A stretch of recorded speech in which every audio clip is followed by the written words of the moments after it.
Cameroon's economy remains a key factor, in fact, the main factor for the upcoming 2025 October 7 presidential election.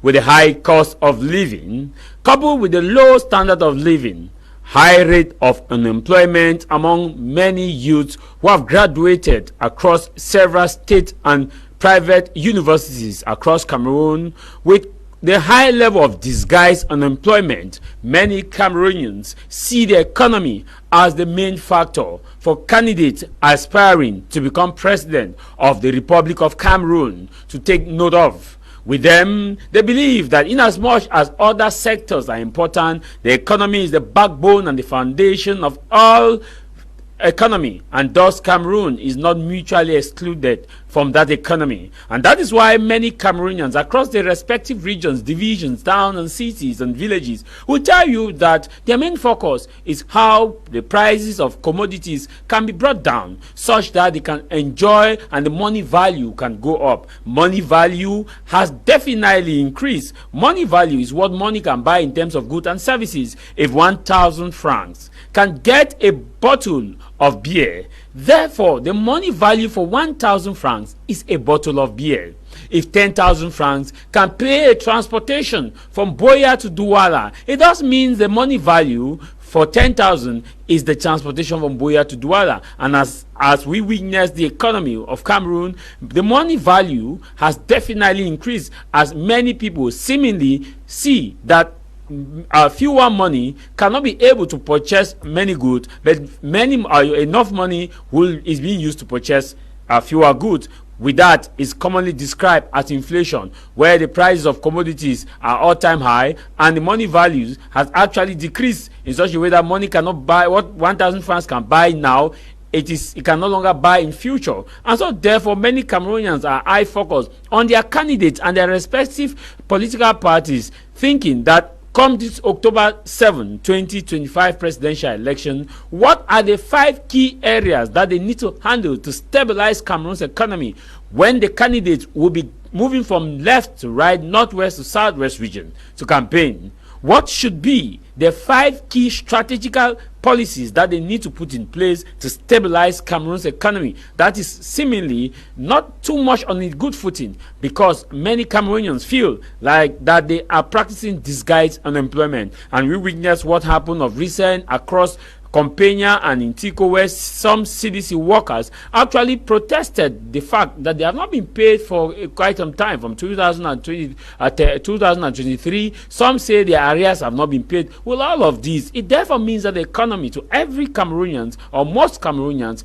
is a key factor that must be looked into. And that is why, as we are counting June, July, August and September, what should be the 5 key principles or policies that a candidate need to put in place if they win the presidential election to stabilize Cameroon's economy.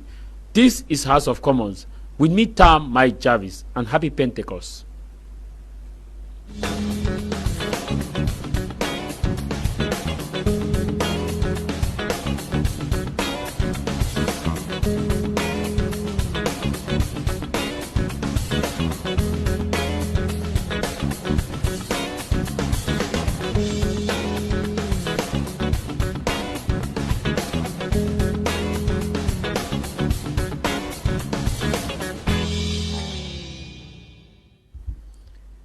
You're welcome back from that transition. If you are just joining us, this is House of Commons with me, Tah Javis. And of course, it is a Pentecost Sunday. Happy Pentecost to all those of you watching us from the United States of America. I'm talking about you, Mr. Nyam Robert, and your wife, Joan, in the United States of America, in Ohio. Happy Pentecost Sunday to you, Papa J in DC, and all those of you watching us across Cameroon from the different regions, towns, and cities and villages. Want to wish you happy Pentecost Sunday. In the studio, we have a cream of panelists with whom we are going to discuss on today's edition of our topic. However, we also want to pray and acknowledge the fact that those of you who have been supporting our program, we pray that God should continue to give you strength as you move on with your endeavor, and also God should enrich you as you continue to support us mentally and morally and with your corrections and improvement have been done so far. In the studio, we are joined by Engineer Dixon, who is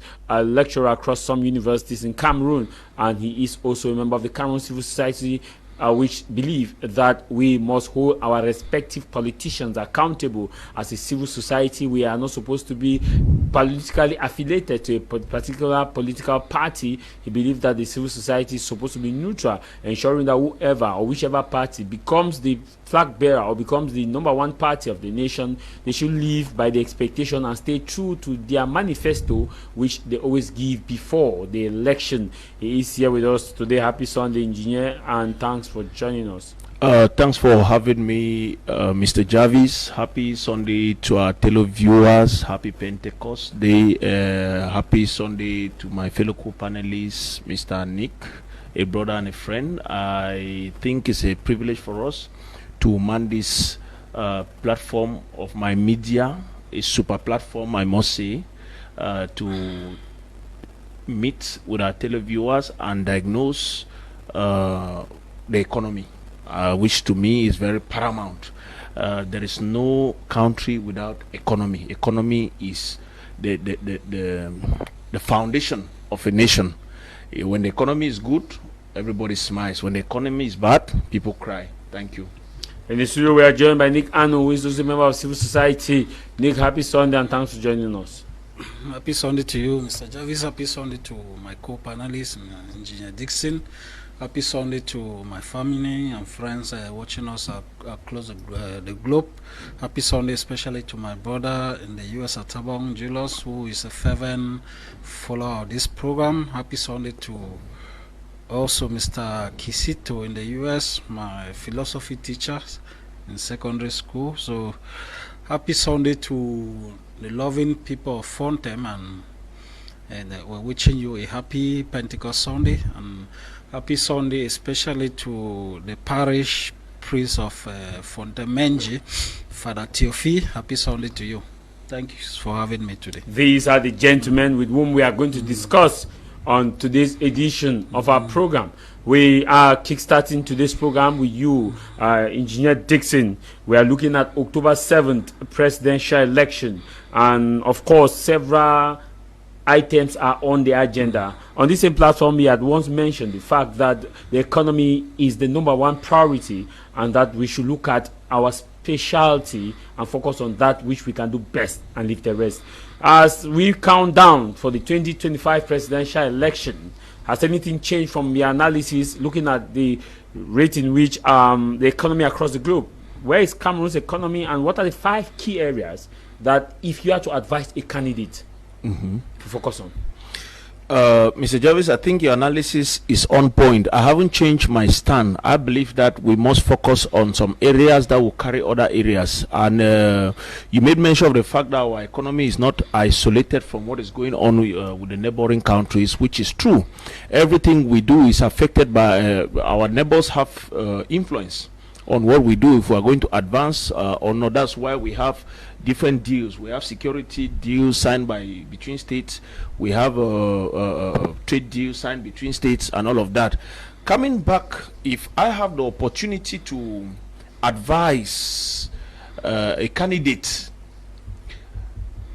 after elections, meaning we know that he has won, because for now I don't want to be in touch with any of them. If I have to advise a winner, because after politics is the economy, we are faced with the economy, I think I must make mention of the fact that we need total redressing of what we term democratic processes, because the current democratic processes that we are following, be it in infrastructural development, in the passing of laws, has created a web that has made it very difficult for certain processes to go through. Bottlenecks everywhere. I think last time we were here, we talked about the cry of the president of Botswana, Duma Boku. Yes, so he has not stopped. He's continuing, and he's taking certain measures based on that. And I look at it, contextualize it in where we are. I have happened to meet with some contractors. You see people to lobby for contract is a whole process. And even when they get the contract, by the time they execute the contract for money to come out, they start telling you, you wait, meaning everything was not well planned before. Just the feasibility of the project alone takes a lot, huge sum of money. This is Christ. And if you look at our context, that is our reality. You know, so that's why I say when people are trying to emerge, people are trying to advance, we should look at what is going to work for them and what we can also apply to make it work. So we're in a democratic nation now. It's the democracy we're applying that is making a lot of things to delay. Before money comes out from the state treasury, a lot of processes, you know, and I think those processes from the very beginning were there for accountability. But the way we are managing it now, it is not achieving its objective. So there must be a redress. So that's the first aspect. The financial services and investment climate need total redressing, that area. Then we have to go back to our foundation. I'll let the incoming president understand that the way we practice agriculture now is still not the best. We have advanced modern techniques. We can copy from what is happening in Israel. We can copy from what is happening in Egypt. You see, these are areas that were dry lands. Yeah. And we are blessed to be in a tropical land where you can throw corn in the forest, you come back, the corn has germinated. That's a blessing. But how do we come in and harness this blessing? We can be the breadbasket of the world if we organize ourselves well. And so I'll call on the government that will come that they should look at agriculture. They should bring added value to agriculture. Maybe they can allow production in the hands of the locals, but when it comes to processing and distribution, the government should come in there. And for that to effectively happen, we need mechanization. So you don't leave agriculture in the hands of farmers without mechanization. They need machines. If a farmer has to plow 15 hectares of corn farm, I don't think that farmer will be doing that with a hand. You know, and corn is one of our delicacies that we eat on almost every week. If you are not eating corn chaff, you are eating fufu corn. So these are some of the area. And for agriculture, once agriculture is steadfast, we also have to look at infrastructural development. In infrastructural development, we have talked here roads. If these farmers produce these crops and there's no road, these crops will never reach. The distribution will never be effective.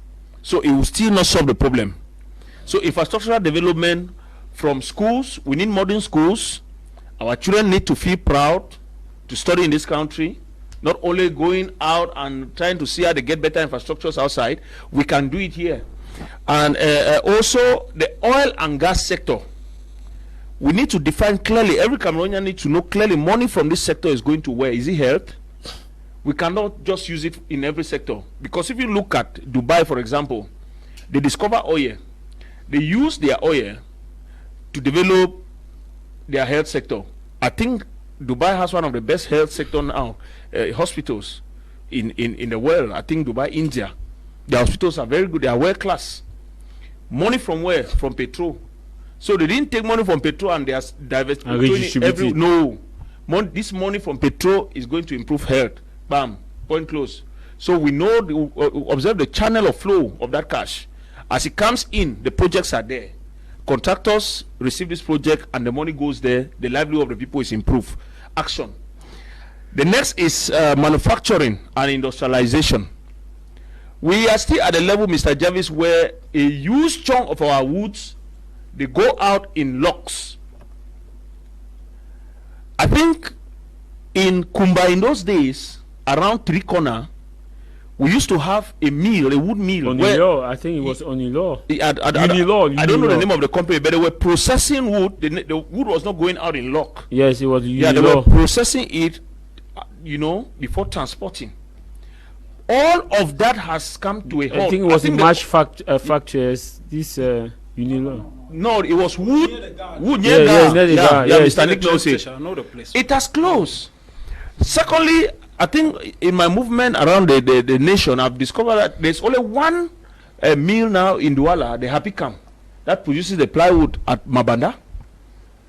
That is still functioning. But it's small for a country that is producing tons and tons of wood. If you don't bring added value to the wood, this wood will be taken at little or no price. So how does it benefit the economy? Zero. It doesn't benefit the economy. So a manufacturing industry should come in. We need industrialization. Wood sector, paper, we still import paper? No. We should stop importing paper. We have enough forests. All we need is a paper and pulp industry in strategic positions. We need a tomato processing factory. Look at during tomato season, farmers don't make money. Off season, tomato prices go high.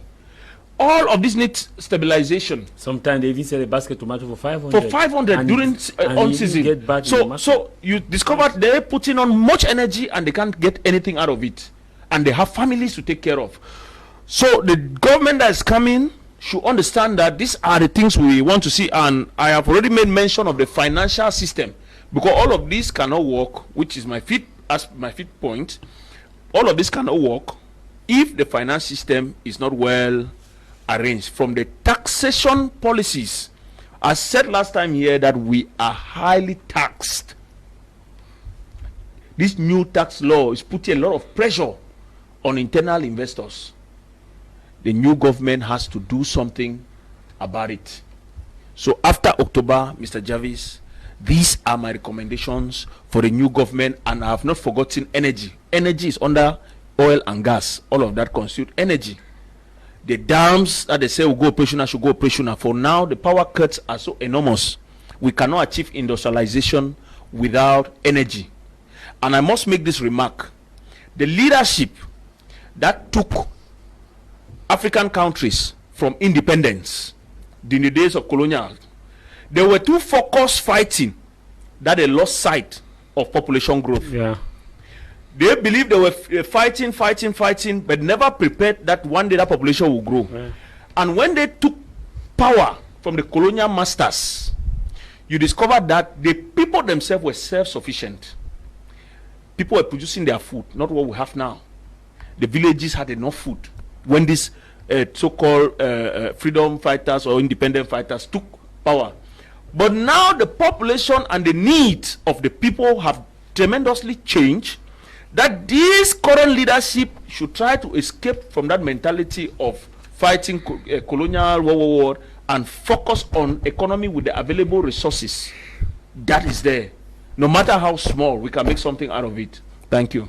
Well, thank you very much. Engineer Dixon talked about the fact that the political party, whichever one wins the election October 7th, should focus on the agricultural sector, mechanize it, and also look at the infrastructural development. That is, look at the roads, the farm to market road, which is a major factor, and also talk about the fact that schools should be looked into, modern schools that will be able to train professionals who meet up with the demand and not just people who read and write.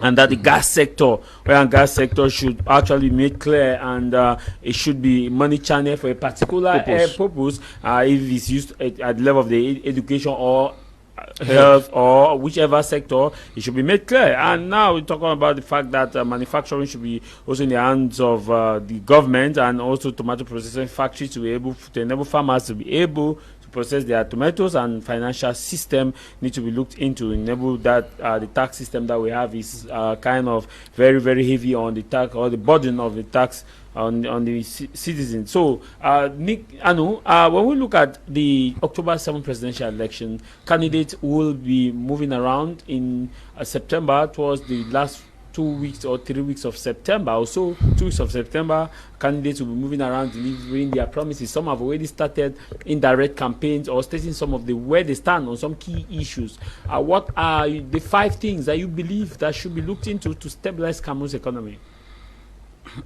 Yeah, first of all, we may even ask a question that was: does Cameroon really have an economy? What kind of economy do we have? And what kind of economy do we intend to have to move people out of poverty? My first, not contradicting what my co-panelists have said, at least we are trying to put it in a way that our ideas will be complementary. First of all, there's a word, there's something in the scripture that Christ said about putting new wine into old wine skins. What does that mean? Meaning that the new leadership of Cameroon come October, we don't know who they will be. We don't know whether they will be the people who are in power or there will be new people. All we are saying is that there is no miracle that can really happen in Cameroon if the system is not overhauled or if the system is not cleaned up. No matter the kind of best ideas you have, they will not be able to thrive in this kind of nature of Cameroon that we have. I take, for example, the form of the state. The form of the state is a problematic situation at the moment, meaning that for you to stabilize the economy of Cameroon, you have to look at where the current resources that we have are going to. Are they going to the usable aspect of the economy, or are they just going for wastage? Yeah, if you look at this now, the form of the state is wasting a lot of resources that will have been used for more economic growth and productivity. For example, the system is highly centralized. And if you look at it keenly, you will see that about 35% to 40% of the budget, of the state budget, is just used to run the institutions of the state. Meaning that all of these percentages just go on wastage to pay personnel, send people abroad, organize conferences that don't have any result at the end of the day. All of these things, wastage of resources. Meaning that if it structurize the economy, the political system of Cameroon in such a way that there is effective decentralization, call it whether federalism or effective decentralization, the problem is just at the level of the content. What is the content of all of these systems that are put in place? You see that our current system is in they say we are a decentralized, unitary state. For example, you are at the level of the regions, you have people who are doing parallel functionings. At the level, you have the president of the region, you have the governor, you have the regional councils doing one and almost at the same thing, mayor, being paid. Mayor. Yes, you have mayor, super mayor. So you are talking about the issue of double counting. Yes, double counting. That is wastage of resources. At the level of the government, you have so many ministries and minister delegates, secretary of state, people ranking as such. Yeah, so all of these things are the things that are draining our little resources that we have. Meaning that the president that is come October should be courageous enough to correct all of these things.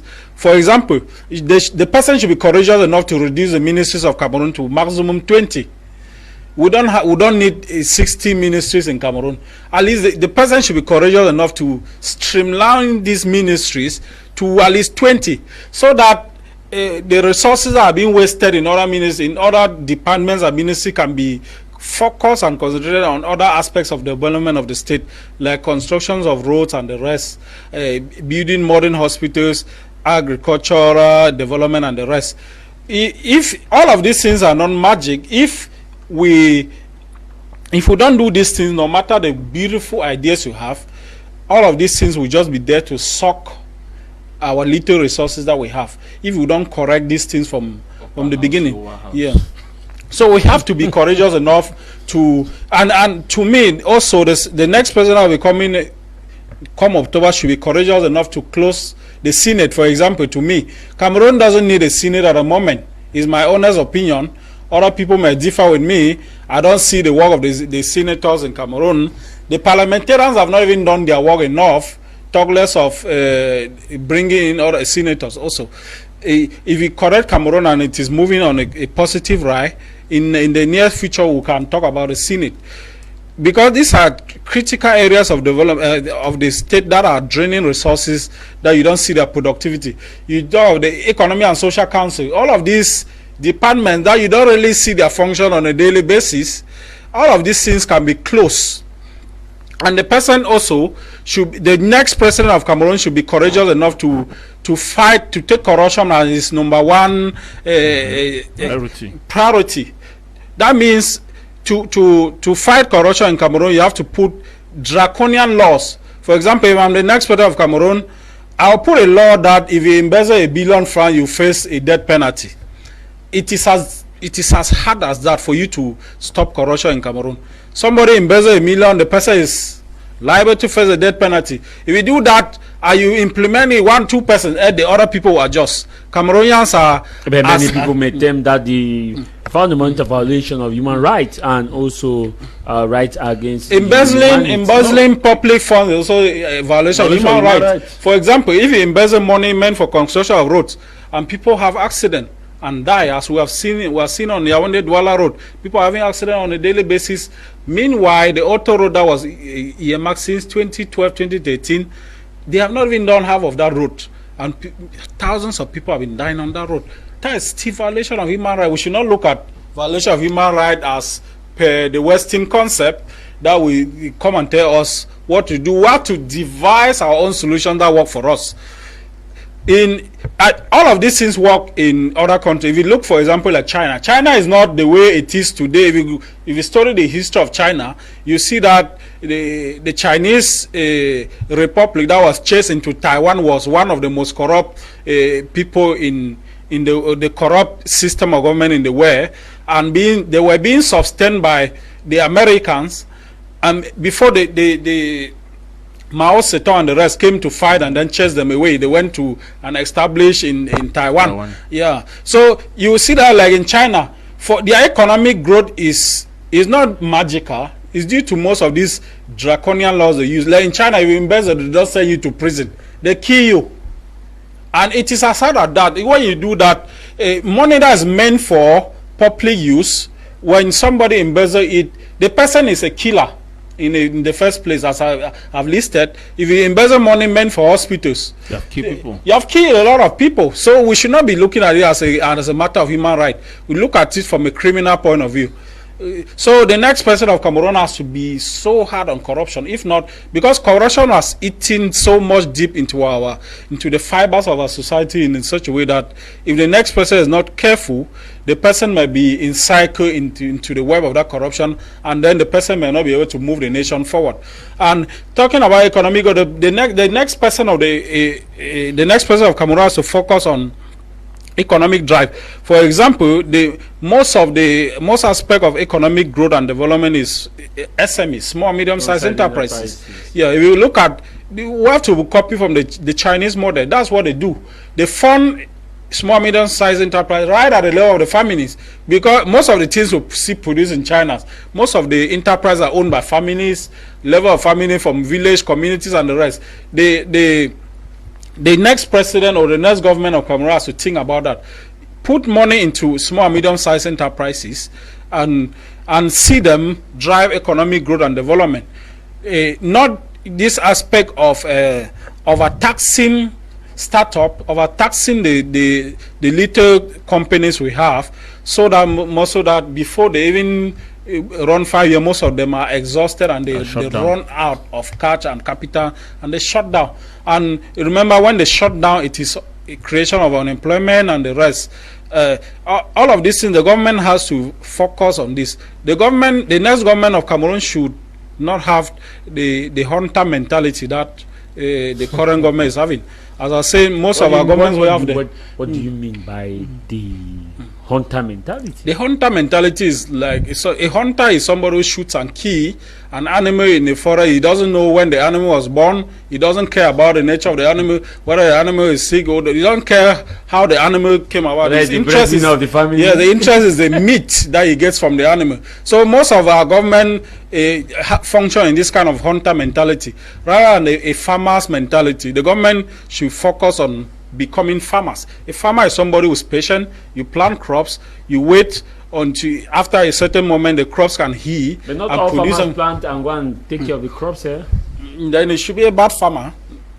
And then if you plant, you don't take care of your crops, means that you're not even a farmer in the first place. So the next government should have this kind of mentalities in such a way that they should not think only about their current dispensation. They should think about the next generation. As I said, to turn the economy of Cameroon, you don't need so many years. For example, we're in 2025, and the president came about with a vision 2035, and we have been talking about that in this studio for many years. And then the next president of Cameroon can still take 10 years to realize that dream. if it is the right person, if somebody who really understands politics and the economy, the person can still take 10 years to realize that dream. It is not difficult, it is not rocket science. Other people have done it in other nations, and we are saying that right meaningful people who are patriotic, can be able to realize that within 10 years. You don't need 40 years to turn an economy of the country around. Instead, when you stay for too long, you spoil things, as we are seeing in our current dispensation now. And lastly, the next president of Cameroon should be focused on agriculture. A nation that cannot feed itself, you cannot call yourself a country. Take for example, you are a family person and you cannot feed your children, and you depend on the neighbor every day for food. The neighbor will insult you someday, even if the person is giving you food at his free will. No. It plays on. It will play on the psychology, your psychology, that of your children. Any nation, it should be able to feed its citizens. And it's not like we are just blessed naturally that you just plant anything in Cameroon and it grows. Or that you don't need so much of technology to do agriculture in Cameroon. You just need by the political will. For example, our universities, our agricultural departments in the universities should be taxed with that. Nothing stops our state universities from owning agro industries. Yeah. Agro industries that can be, they should not just be reciting some kind of theory. We should do agriculture in our own context, because when you go, you study the curriculum of the agricultural departments in our state, you see that about 80% of it is Western inclined. Meanwhile, we have to contextualize all of these things. Agriculture should be contextualized. We should not leave agriculture into our parents in the villages who are just maybe growing crops for their survival, and then the remaining one they send to the cities for people to eat that. All of these mentalities should change. For example, you can do in such a way that agriculture, you can do it at the simplest level. Take, for example, secondary schools. If you put a law that every secondary school child should grow a chicken, and then for 9 months at least, at the end of the year, you put as a condition that at the end of the year, if you don't, you have to present your chicken before you go to the next class. Just imagine the number of students that are in Cameroon, and growing a chicken is one of the simplest things you can do in your home. Okay. Just imagine doing all of these simple things, and you see that the mentality of people will change, and above all, our education system. Even though as the program unfolds, I don't want to take much time. We're going to dive into most of these details. Thank you. Thank you very much. Take on this message. This one is good afternoon, Mr. Javis. I agree with one of your panelists. See, for example, these ministries: agriculture, livestock, environment, forestry, and wildlife, etc. Some of these ministries could be merged under the director of subsidiary, director or sub-directors to reduce unnecessary expenditure. 5 John, writing from Mayobanu. So as is happy Sunday to you, nice program in the studio. Engineer Dixon. Yes. Nick has raised a very important issue as far as our institutions are concerned. I'm sure you had once raised that, where you talked about the president's vision for higher education, where you brought, I think it was a 32-page document, which aligned President Paul Biya's vision for the higher education. In it states that universities should own companies. Exactly. What do we see? That is Cameroon for us. Like he is saying that we need, for example, our Ministry of Basic Education, Higher Education, Secondary Education. Before we had national education, you see. And when the president gives his policy, when it is one, it's easy for harmonization. 2023, the head of state signed a very rich document guiding higher institute in Cameroon. Yeah. And one of the declaration of that document is that private higher institute and state universities should become entrepreneurial. Not that they go and start teaching children the definition of entrepreneurship, characteristics of an entrepreneur. No. That now he is giving them the authority to create enterprises. These enterprises now can develop themselves and become like incubator for the children that they are training. I reiterate, that document states, especially the private higher education, it is not meant to train academicians. Private higher education in Cameroon is not meant to train academicians. They are not meant to train doctors, PhD holders, and the rest. They are meant to train economic actors. That's the president's vision.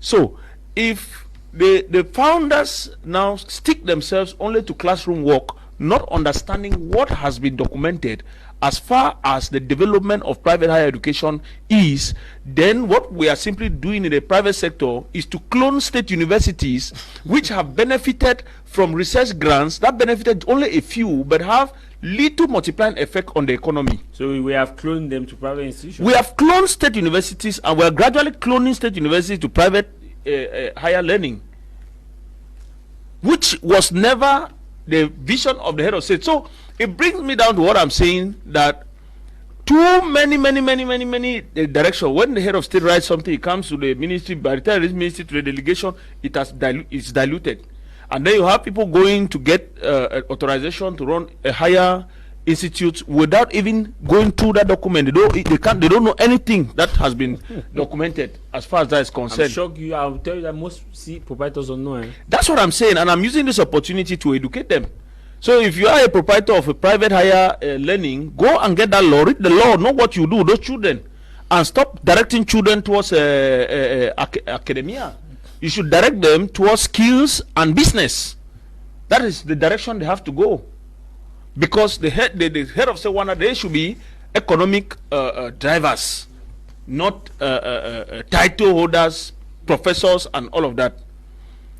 And you can even see the extent of the head of state indicating his frustration in the classical system by banning the recruitment of PhD candidates. Yes. It is 3 years today that we are not recruiting PhD candidates anymore. It's to tell the frustration that even the head of state is having in the system.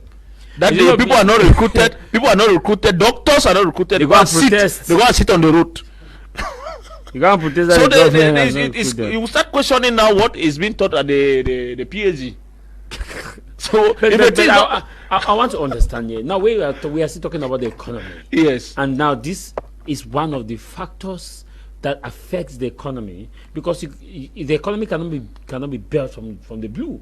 Exactly. It begins by looking at other sectors. Yeah. Which the higher education has a key role to play, and that was what the President Paul Biya came out with that document, stipulating that this sector should accompany the government to meet up with this Vision 2035. Beautiful. When the head of state come out with such policies, this policy have to go into the hands of experts. And now the ministry concerned have to organize workshops, not calling people in Yaoundé and put 400 or 1,000. I'm coming. Putting 1,000 people in one big room.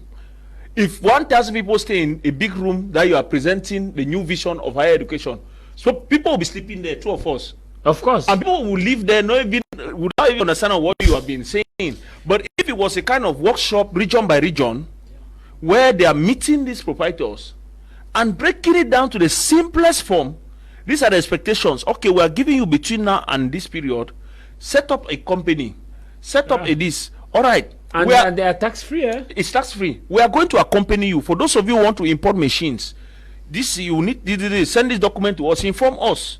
We'll send it to the custom office department, so that they will tell them that we are aware. So the mechanism needs to be well coordinated. And that is what is missing in our economy. The presence of many departments creates a glitch. Because this person will say, no, since it's a new thing, nobody wants to send the head. So if I send my head, it means it's my head that they will cut. Meanwhile, if there was proper coordination, everybody sitting, and then, so it's a limitation. And that's what my co-panelist was saying, that some ministries will have to merge them. I think one of our televiewers even made mention of that. You have Ministry of Forestry, Ministry of Water, Ministry of Environment. Forest is what? Is it not environment? Water is what? Is it not environment? Why is water now? Nature protection. Agriculture.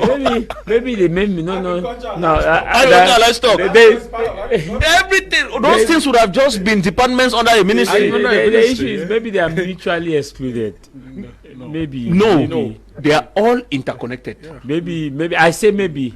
They are all, you know, the technicalities of these things are so complex that it's very difficult sometimes for us to understand. No, there must be coordination. When you make a ministry, that's why it's difficult for the ministry to work together to support. Because do you know, even with the problem of waste management, the problem of waste management, the Ministry of Environment is supposed to work with the Ministry of Public Health. Yeah, because sometimes someone told us that the thing is so difficult for us to understand.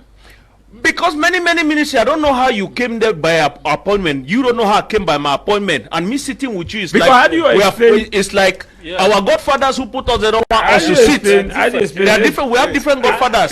Meanwhile, we are supposed to work together. Talking about the economy, how do you explain the fact that we have?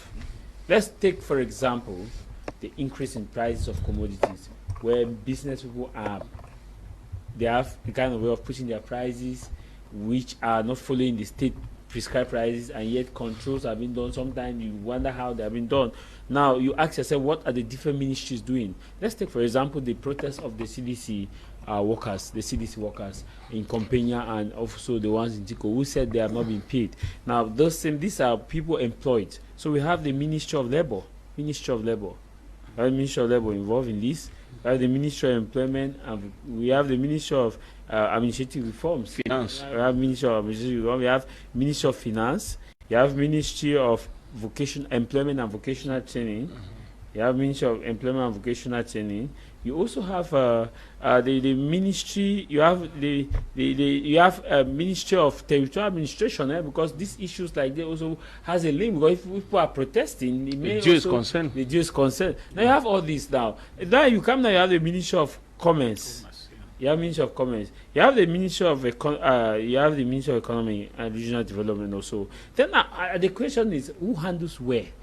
Now we have not heard a voice from the Ministry of Labor. These are people employed. We have not heard this. Now let's keep that aside. Let's come now to the aspect of the debt that you mentioned, the garbage disposal, the indiscriminate disposal of refuse or garbage. Now you have the Ministry of Town Planning and Regional Development. Urban development. That's involved. You have the Ministry of Public Health. That's involved. And sometimes the environment. You have the Ministry of Environment. That's involved. You have the Ministry also of Decentralization. That is involved. Territorial you have the Ministry also. of Territorial Administration that is involved. Do they sit then you together? You come and have now the Regional Assembly, which has a role to play. Then you have the council, the councils. The super council, that's the city mayor. Yes. You have the city mayor. Then I have the different municipal mayor. At the end of the day, is that not weighing down the economy? That now it brings a bottleneck. No, it brings a bottleneck because now who is in charge?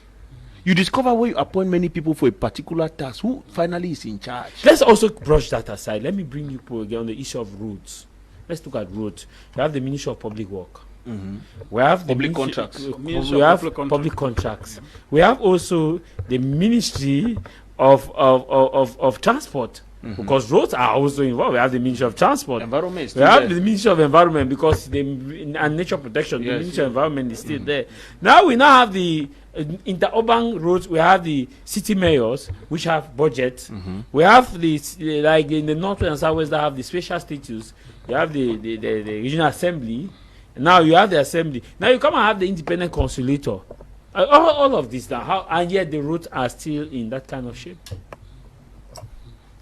Many ministries.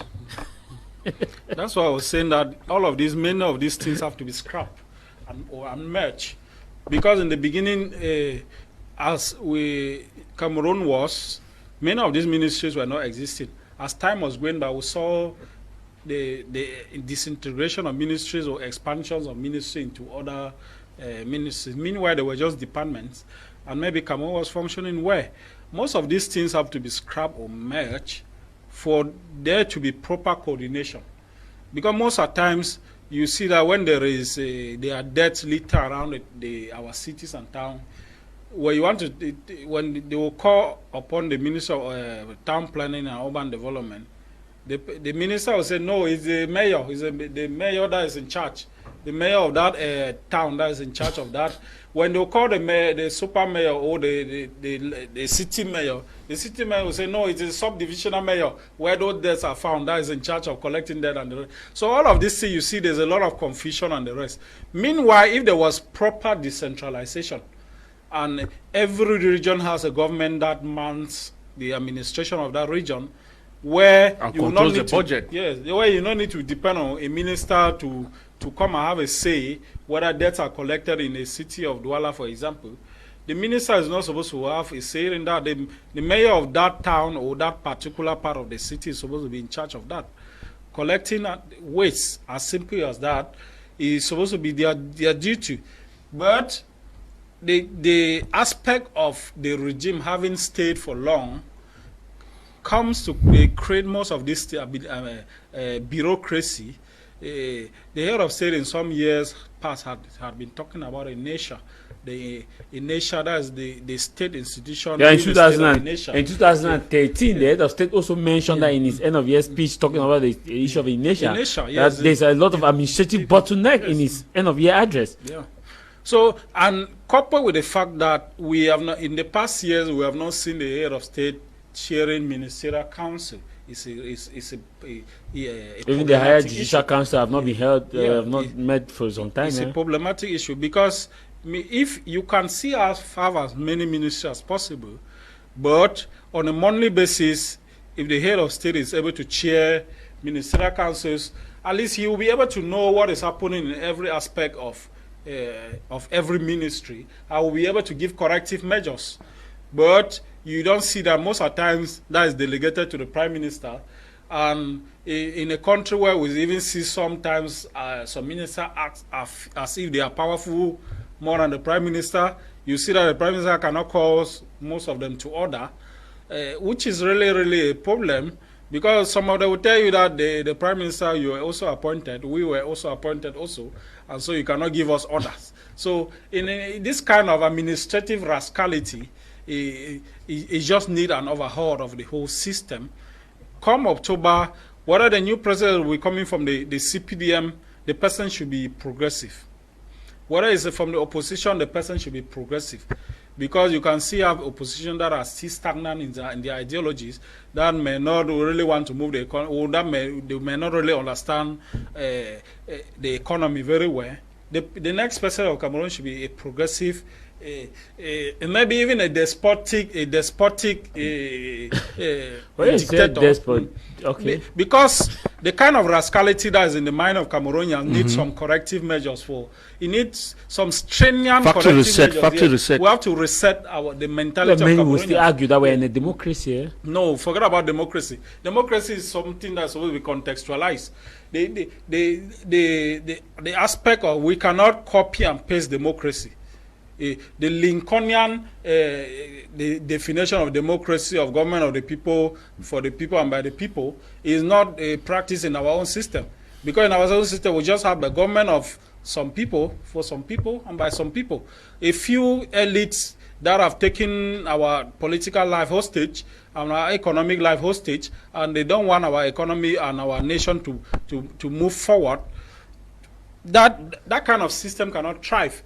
The next president of Cameroon should be interested in moving Cameroon from Cameroonians to move to the next income level. At least move Cameroon. Many Cameroonians who are in the first income level, as the World Bank classify people now, countries now in terms of income level. At least you move Cameroonians to the majority, the mid-income level. That's when you will know that that's where the real economic growth is measured these days. But most Cameroonians will still live at the first quadrant. That is, they will live below less than $1 a day. That's below the income, less than $1. Is it $1 a day or something? But is that $1? Is that even well calculated? If you look at even that $1, I have a problem with that calculation. Maybe let me just give you queuing there from now. Where we stay below $1 in the village. Let's take our villages. You have been to the village. Yes. Do you think that a man in Fontem lives below $1? If you have to look at the money value of what that man in Fontem eats, man in Fontem eats at least 3 times a day. maybe in some village, Miami, in Miami, somebody eats 3 times a day, good food, drinks palm wine, you want to equate that to $1. Okay, if you reduce it only to food, then we can say no, he lives above $1. $1. Okay, but when we talk of standard of life, we don't factor out only food. We factor out other amenities. So he may be having food because there is farm behind the house, but now his quality of life cannot guarantee him good health. Access to health facilities, access to standard education, access to clean water, all of that can still bring him living below, because if he falls sick, he's having serious typhoid, it becomes problematic for him to treat himself. So he's still below one, taking into consideration all the other. But that man doesn't live on the street.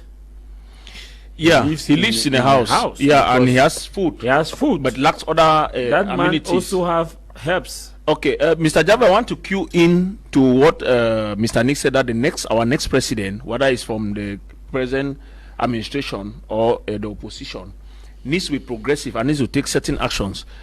I will not speak as an expert, but I want to just say this very quick, as a common man, common sense. If production of milk in Cameroon is too costly, and we can get it very cheap in Nigeria, why make investment in production of milk when we can sign a good trade deal when they produce and we get from there? That's what we need. A win-win trade deal. That we look at a comparative cost advantage and an absolute cost advantage. Why am I saying this? Because in as much as we want to industrialize, we can't industrialize isolately in an isolated milieu. Else, we may strangulate ourselves in the course of industrializing. We first of all need to do a situation analysis. If we have to produce textile, dresses, what is the cost of installing the machine, long term, short term? Which neighboring African country is doing the same thing? For us to bring it through trade routes, what is it going to cost? All the analysis should be made. Because what we want to see is a leader that comes up and is really so concerned about this economy. People cannot be suffering for too long, Mr. Javis. For how many years? Look at the state of our hospitals. Though we have some few ameliorations in urban towns, what of the villages? I think they are constructing a new hospital in Boya, around towards Moya, inside the banana section. Yes. Which is a good thing. That's a referral hospital. A referral hospital is a good thing. But that has to happen in all the neighborhoods, all those health centers in villages need upgrade, and not just infrastructure, medical supplies. The distribution route need to be very clear. You've had instances where people are in the local area and sometimes they run short of antibiotics in state health centers. It's something that shouldn't happen. So now engineer, yes, before you continue, you were talking about the fact that we have to leverage on what we can produce best, and that which we cannot produce best. Cost effectively. Yes, that which we cannot produce best, we sign trade deals. We sign trade deals. It will be more cost effective if we actually do that. Now, if you look at Cameroon, what are we good at economically? Economically, for now, I have not seen any. What is our strength? For now, I think our strength is brasseries. No, if you want me to tell you, it's beer. But we produce beer on daily basis. So when beer is even short, the producers don't sleep. They are under pressure to produce. I think that's the only thing we are very good at for now. But the status quo has to change. It has to change. We have crude oil. Crude oil alone is not used to run vehicles. Products from crude oil, we can produce fertilizer here in Cameroon, with the byproduct from crude oil. We can produce bitumen here. And then they are constructing a bitumen plant in Kribi. One bitumen plant is not enough. Of course. Cameroon is too big for one refinery. We need at least 4 refineries. I don't know if you understand what I'm trying to say. One bitumen plant is not, it's too small. It cannot produce enough bitumen for all the road construction in Cameroon. You look at what is going on in Cameroon. We are using pavers everywhere because we don't have bitumen. Yeah, and we are producing petrol. So I am saying I'm keying in with my fellow co-panelist, Mr. Nick, that the next president needs to be aggressive. He needs to be aggressive and a straightforward man. Why you keep saying aggressive? One may have the tone, yes, or the understanding that you are pushing for a full-blown autocratic principles. No, not a full-blown autocratic president, okay, but a president who is patriotic and understands clearly the state of the world as we speak. I made mention one time that the world has undergone 4 revolutions, and most African countries have not completed the first. The world started with agricultural revolution. Agrarian revolution. Okay, where dangerous research were carried, innovations in the agricultural sector from genetically modified organisms. Look at the population of America. America can feed that population. Do you know what it means? That's agricultural revolution. The world left agricultural revolution and went to industrialization, industrial revolution, processing. Africa did not catch the fire. They have abandoned processing. They went now to technology. We are still struggling to understand technology. We did not capture agriculture, we did not capture industrial. A technology we are struggling. They have come now number 4, artificial intelligence. We are still Africa is nowhere amongst all of this. Why should the next president not be aggressive? Because so when I say being aggressive, is trying to put your country on the map, and putting your country on the map takes some radical decisions. You cannot play business as usual. I don't know if you understand. If we say, okay, Cameroon is going to be debt free in next 3 years, that's not a wish. It's a vision. And a vision that must have goals to be accompanied by strategies. I don't know if you understand what I'm saying. Now, President Boko, and now if President Boko of Botswana, Duma Boko, in one of his outings said there's a lot of bureaucracy, and that democracy comes with a lot of bureaucracy, and that if to give contracts, people have to lobby, there have to be a contract board before all those things, that it is because of that most African countries are stagnant and corruption rate is very high and execution rate is very low. And he actually aimed at Burkina Faso. He said if Traoré can get up today and decide that tomorrow there should be road, there will be road, because there is no bureaucratic principle where you have to go through the parliament, you have to go through this, you have to go through that. In the next context, therefore, we are looking at after October 7 presidential election. Is that a kind of approach? Because President Boko says he's not going to respect some of those things. He's going to break down the system where the government is accountable to people and these bureaucratic principles are removed.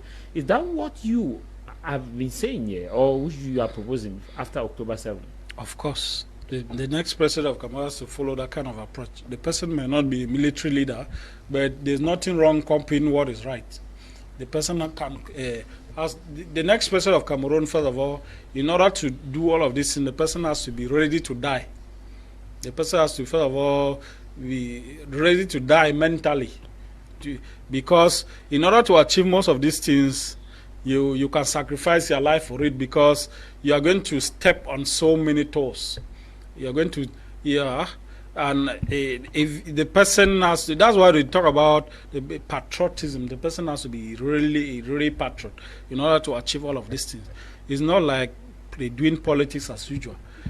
In order to achieve or to put Cameroon back on the race, to do a corrective measure or do corrective surgery in the brain of Cameroonians, you see that it's going to be very difficult. You're going to hurt a lot of people, but that's the right thing to do. If you have an abscess on your body, the only thing that can be used to do that is surgery. And in Cameroon, we need that kind of political surgery. If not, we are going nowhere. there comes a time in the life of every nation that you need a transition leaders that can be able to move the nation from one archaic generation way of thinking into another generation, or put Cameroon in the race of the current development or how the rest of the world is moving. Not like we are in the fifth industrial revolution and our nation is still in the first. We are still lagging behind. All of these things is not moving, is not giving us pride to say we are Cameroonians. And the next person of Cameroon, in order to drive this, has to associate with a lot of diaspora. I take, for example, the next person of Cameroon has to, at least that's one of the first things the person should do, open the issue of dual nationality. Yeah. Because we have a lot of expertise. Cameroonians who have gone out of the country, they've studied, they have a lot of money that they want to come and invest back home, but the administrative bottlenecks you are citing is strangling them, and they cannot be able to invest most of these resources they have amassed out there. I take, for example, because in my family, I have a lot of diasporas in my family. I know what they are doing here. I know what they can do. But most of the time, the administrative bottleneck prevent them from doing most of these things. So in order, the next person of Cameroon should be able to open this issue of dual nationality so that most of our brothers who have gone out there and succeeded, most of them, the medical fee, the engineering fee, they should be, the terrain should be more open for them with their expertise from the diaspora. They will be able to associate with what we have locally, and it will be able to move our nation forward in a very short possible time. So this is what the next person of Cameroon should be thinking. As I said, whether the person is coming from the CPDM or the opposition, the person should be a progressive individual who will take the interests of the nation first before their own personal interests. Okay, we are almost out of time. I want us to look at the second topic. This is the second topic. We are looking at the issue about the opposition, and elections are around the corner. Should we expect any opposition coalition ahead of October 7? We are just a few months to go, and some still say that it's not yet time. Are we not late? I think in our last conversation, our last presentation, we gave a hint about that. I think when Mr. Padea Sanga was here, he highlighted that there is great disparity in ideology first. So coalition will be a little bit problematic because all the parties don't stand for the same ideology. I think if you want to coalesce with a particular party, is because people share common ethics. Yes. Like I said, the objective is not just for you to take power. Because if I see that, in short, if Cameroonians perceive that you just want power for power, then you even start having problem from the very first day you are given the power. Of course. Yes, you need to. You shouldn't have be desiring power for the sake of power. You know, you should desire power for patriotism and for much anticipated change. And that alone is strong enough and can permit, can cause coalition not to occur, because what SDF may be standing for may not be what MRC is standing for. And if these two people came out, two different parties came out, they want to run for election because this is their belief and this is where they think Cameroon should be. They don't share, they have very few in common, right? Yes. SDF say they are for federation. MRC say they are going to give through decentralization. I don't know how they are calling it. You know, effective decentralization. You know, and all of that, they have their definitions, two different definitions. How do you now start putting all these two manifestos together to come up with a federal decentralized system? I don't understand. So a coalition may be problematic, except a political party is ready to how do they call it?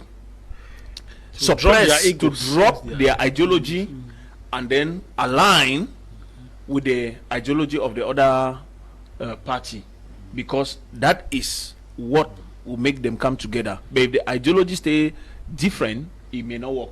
Even at the level of power sharing, there will be problem. Power sharing, I mean, at the level of a parliament, Senate, House of Senate, mayors, and councillors, there will still be problem. Engineer, are they not just being greedy now? Because all of them share the same problem.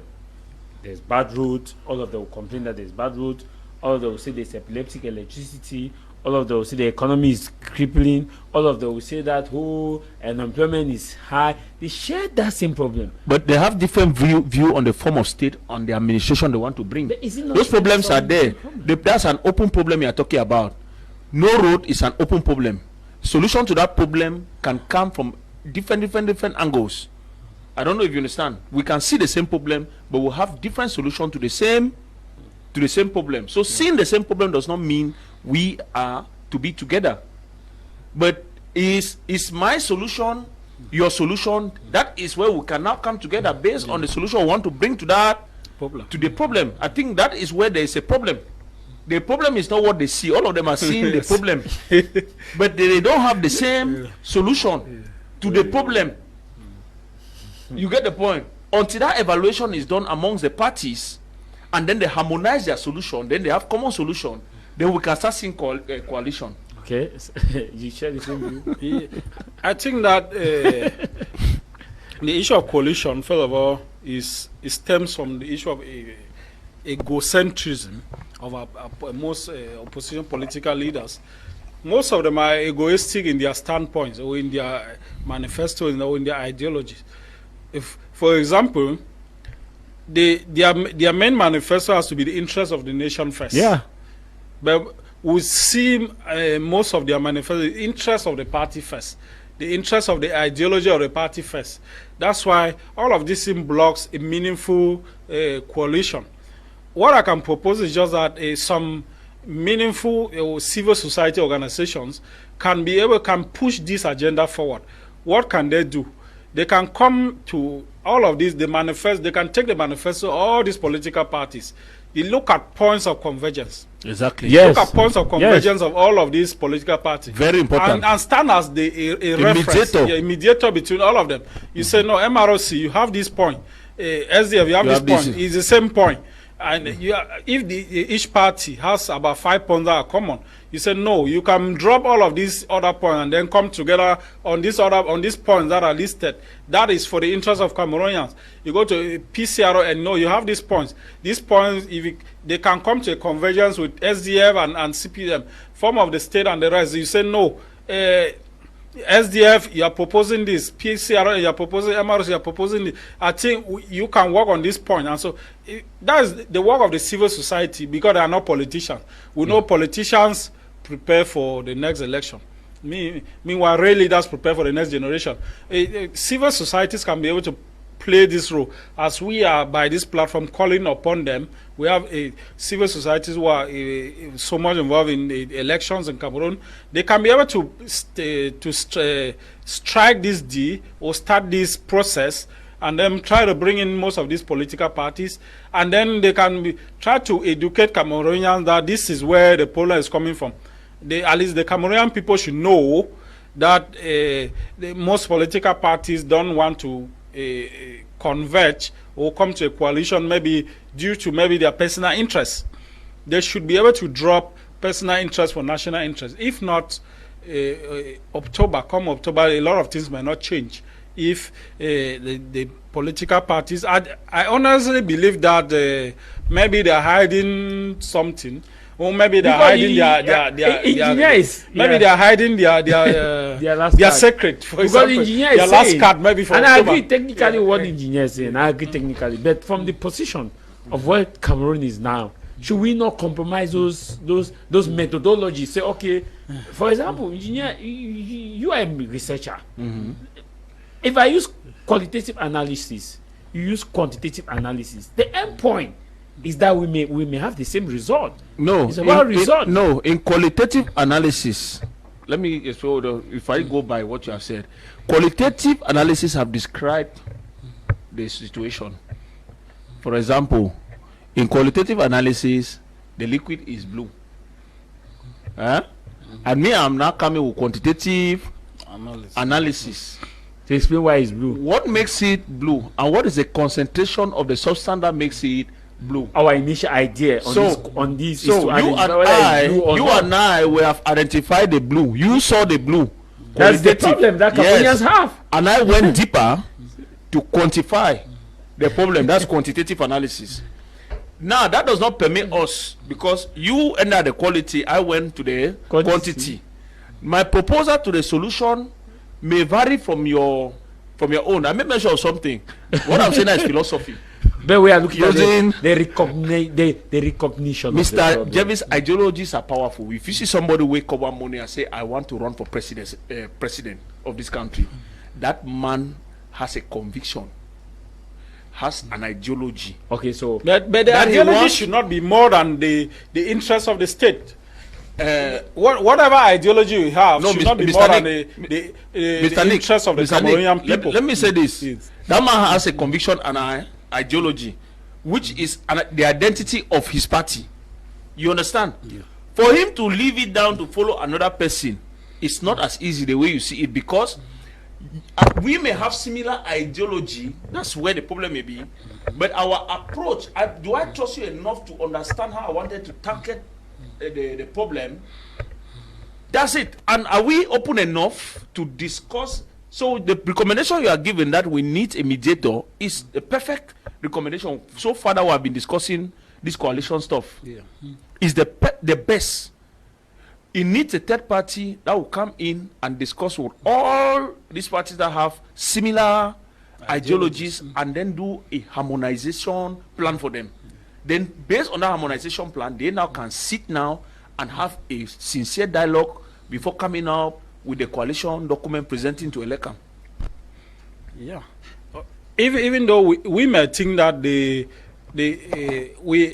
some of them, my projection may just be that they are just afraid maybe to come up with an ideology, with a coalition, an open coalition. Meanwhile, campaigns have not even been launched. They can be afraid that if they do that now, it can be attacked, it can be scattered, and maybe their aims will not be achieved.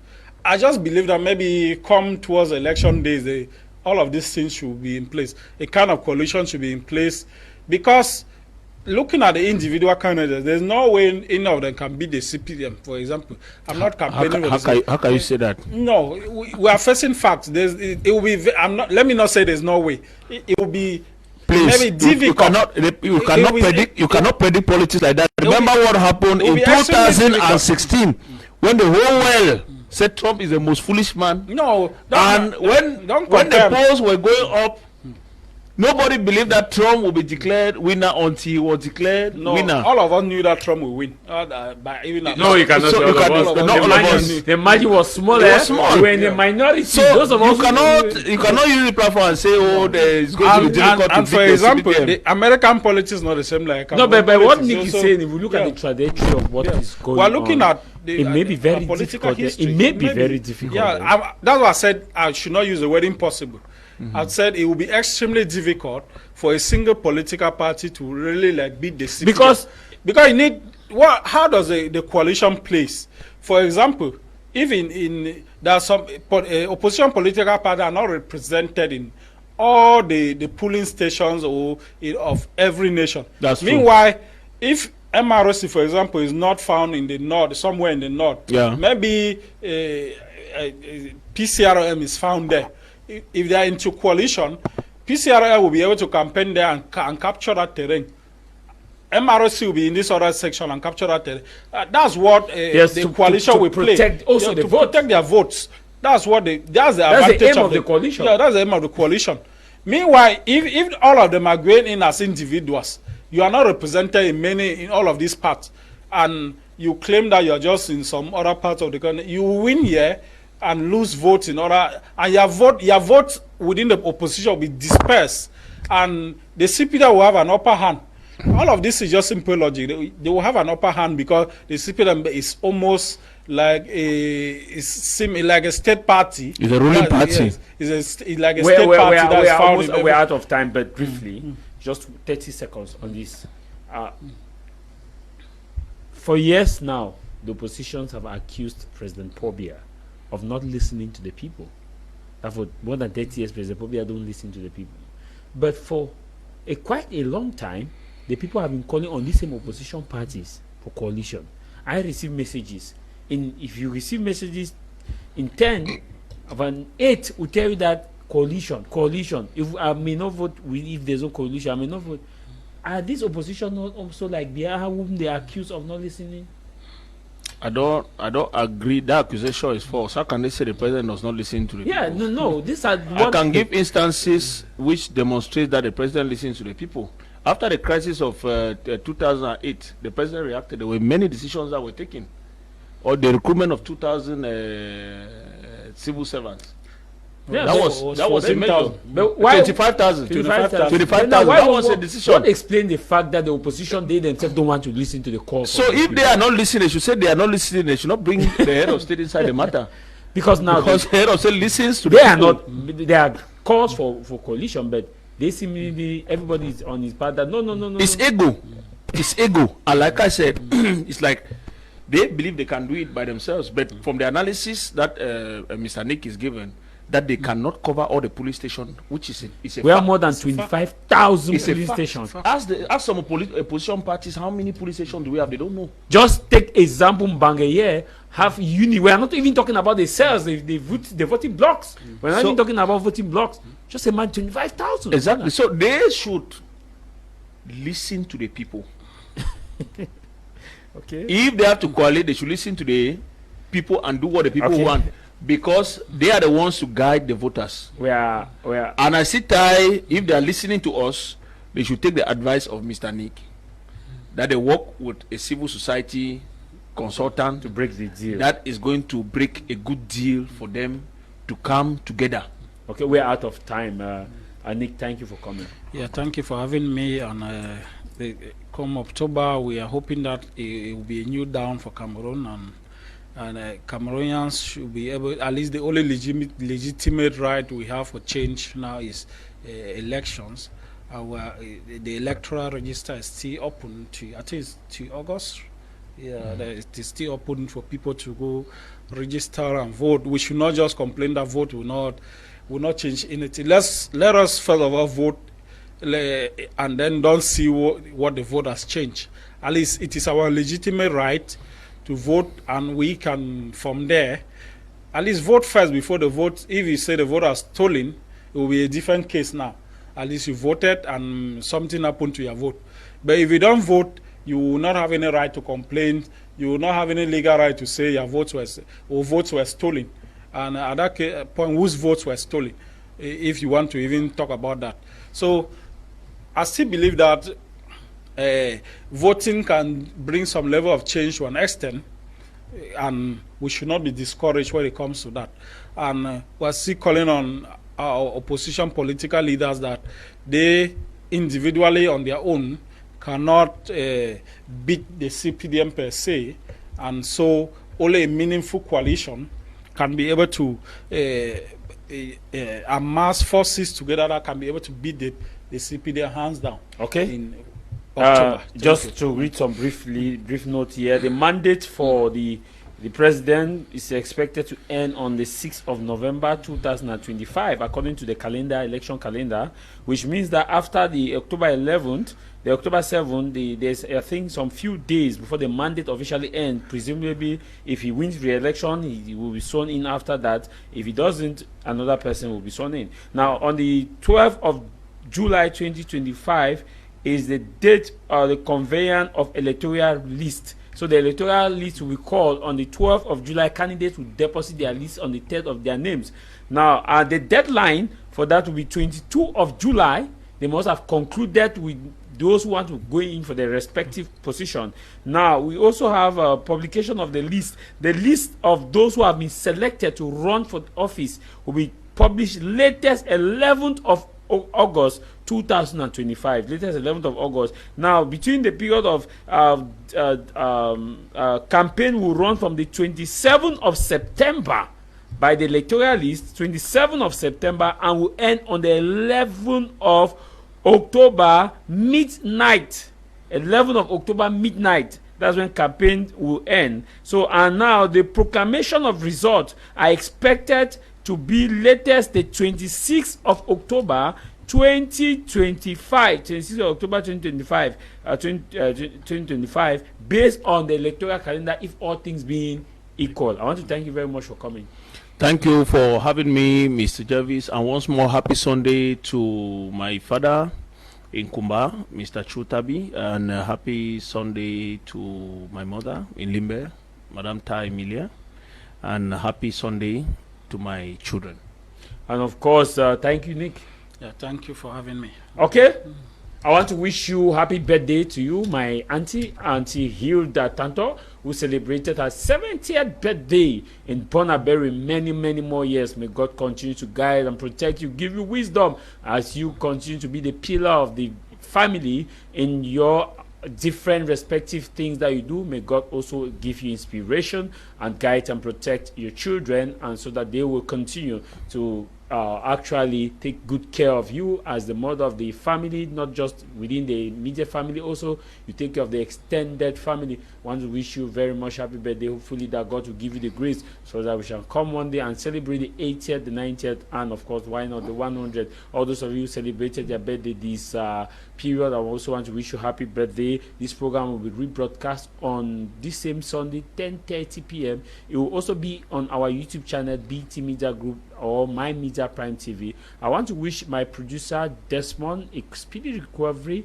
a quick recovery. God will give you strength to overcome this difficult moment that you're going through. I pray that God should guide and protect you and give you the healing hands that you need. And of course, Jean, who produced the program, thank you very much for your production, and all those who assisted Alain at the broadcast, thank you very much. Until we meet again, no matter the matter, what matters is your matter. And what should matter is that go register yourself for 2025 presidential election. Until then, stay out of trouble. Bye-bye.